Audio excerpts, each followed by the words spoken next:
Hey, look what I bought! Well, hi everybody. I'm back with another look what I bought. Today I'm going to be talking a little bit about a shoulder rig. And I guess if you're just a YouTuber, you don't care about this, but if you're a filmmaker, shoulder rigs are kind of important because what happens is, let me get my camera over here. What you basically do is the camera goes on the rig like this, usually with a longer lens, and then you're able to use this as a steadying thing, as a it's easier to see what you're looking at. A couple of years ago I bought this, I guess because I thought I needed it. And it has something called a follow focus here, which works with lenses to help you focus things. Now you know all this stuff if you're already at this video, so we're not really going to talk about this shoulder rig because this shoulder rig is a piece of garbage. This is made by a company called Fancier Studio that's also branded as Newer, N-E-W-E-R. Now, you can tell this is garbage because of the blue on it. I'm going to tell you right now that if you're just goofing around making student films and stuff like that, then great, go ahead, get this, because I think this thing was, last time I looked, was about 70 bucks on Amazon. You can get the slightly better quality Newer one, it's N-E-W-E-R, for I think it's $119 or something like that, and I suppose it's slightly better. But I found out that if I'm going to be using an extremely expensive anamorphic lens on a somewhat expensive GH5 cinema camera, I'm going to need something a little bit better than that. First of all, this doesn't even fit into the hole. Second of all, these rails aren't long enough to, when the camera's in place, it's not long enough to actually turn the focus ring. So there's a lot of limitations of these smaller rigs. Sure, they're going to work just fine with your DSLR, maybe your Canon Rebel or your Nikon 5300, but this is kind of child's play. This is silly. So let's get rid of that and bring in this. Now this is going to be the unboxing of the Tilta Universal Shoulder Rig. And Tilta is a company, I believe they're out of China, but they make extremely professional stuff for ARRI, for Red, for Sony, and you can look them up on their website. They have extremely professional stuff for a somewhat affordable price. Now I'll get into price later, but we're gonna open this up and see what you get with the Universal Tilta shoulder rig system. So let's go ahead. This was just delivered to my house, so I've never actually handled one of these. So we're kind of learning all this together. And the first things first that's really cool, it comes in a giant carrying case, which is super cool because carrying this thing around is an absolute bear. It's not convenient. It doesn't really break down very well. So taking it places and putting it together, building it back together and stuff like that, it just kind of sucks. All right, and let's take a look and see what you get in this gigantic, pretty well-made rolly case. All right, so opening up the case. I guess I'll do it this way so you can see what's going on. Opening up the case. Okay, it doesn't open. Well, thank you for watching. Now, how does this work? All right, so there's 4 latches on the case, you dummy. Opening up the case, wow, there is a ton of good-looking stuff in here. And I'll spin it around in this camera so you can get a good look at it. Again, I have never seen this before in person, so it's going to take me a couple of minutes here to figure out what exactly this is and what is included. I'm going to take out the main cage part, and what's nice is that it is almost nearly fully assembled. Here is a follow focus knob. Oh, that sucks. You kind of have to take a few of the things out before you take this out. This is a follow focus whip. I'll explain that in just a couple minutes. All right, so here is the main piece of the cage of the shoulder rig, and this is the shoulder piece that it goes on, and let's see, I'm going to put that aside right here for just a second. And then we have, this is the top handle that's going to go either on the front here or on the back, depending on how you want it to be. All right, so this is a swing arm that does not want to come off. This is a swing arm for like a monitor or anything really. So that comes in the kit. That would be pretty convenient if you're running a extra monitor maybe to the side, so your focus puller is on your side and can do things. Okay, so we have a plate here that will move the camera in and out of the whole rig. Let's see, what is this thing? Yeah, okay. Oh, that moves the shoulder support. So that's fun. We have a follow focus here, which has 2 individual locks, so you can create a longer. You can create stops, hard stops on your follow focus, in case you're pulling focus from one actor to another or one part of the scene to another. So that's very nice. Again, I said this would be the handle that you would put on the top of the system for moving it very quickly. All the rails are 15 millimeter, which are very standard. This handle really should slide all the way on. There we go. Okay. So then you just tighten that up, and then you can take this along with you wherever you're going. Of course, you probably want to tighten that down a little bit. All right, so let's talk about the mat box. What's convenient about this is it has a swing out. This swings out, which is kind of cool because if you need to do lens changes and stuff like that, it's very inconvenient to have this matte box right up against your lens, and then you can get in here and do your switching, and then it just clicks back into place when you're done. There are 2 drop-in filters that you can use here. Let's see if I can remove one of these.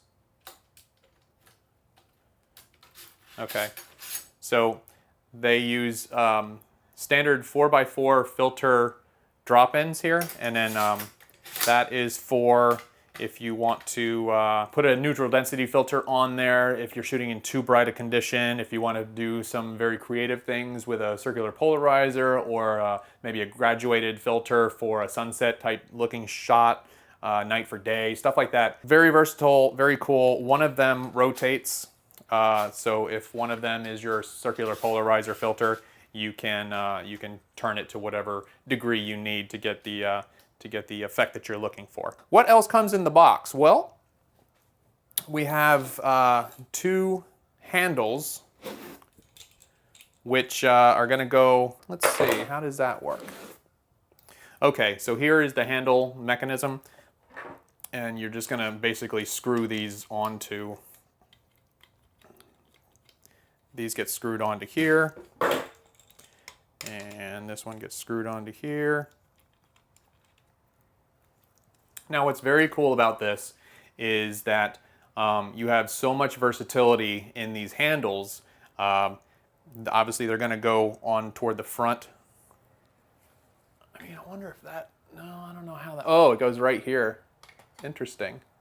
And it appears that there's a quick release for them too, which is nice, because once you get this rig built, sometimes you want to just drop it on a tripod or throw these on super fast and then go. So yeah, these are totally adjustable. You can make one of them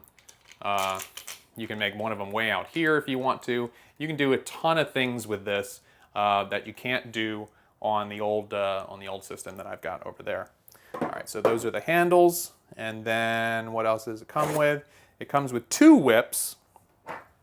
Small whip and a short whip. And talking about the whips, what does the whip do? Well, what you do is you just stick this in here, and then somebody not connected to you can turn the focus. So you can have a focus puller that's not like necessarily touching your shoulder rig as you're shooting. Very convenient. This is just a piece that makes it easier to to turn the focus pulling wheel. So good on that. Okay, so this is super important for me specifically. This is what's called a lens support. This basically gets put onto the middle part here, and then this thing right here supports a heavy lens. So for instance, then I can also just use that somewhere on the barrel of the lens to support it, because this is a very heavy lens, and it's probably not a good idea to rest the entire weight of the lens on this mount. So cool that it came with that. We have, I don't know what these are. I'll have to look up what those are. But we've also got a bunch of non-Cinelens focus pulling gears.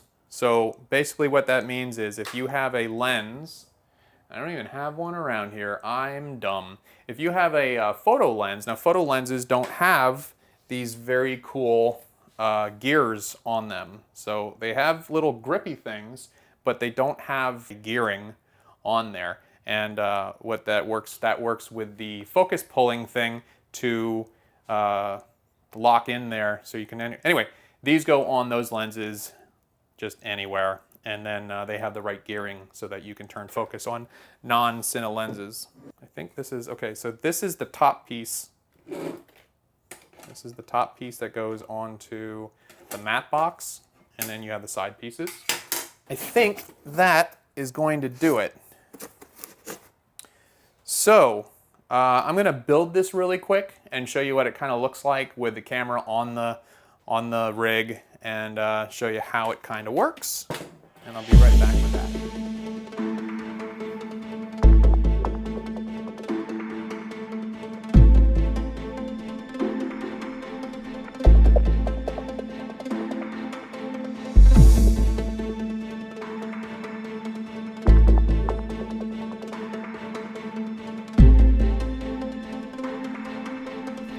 Alright, so I have finished putting the rig together, and this is what I have come up with.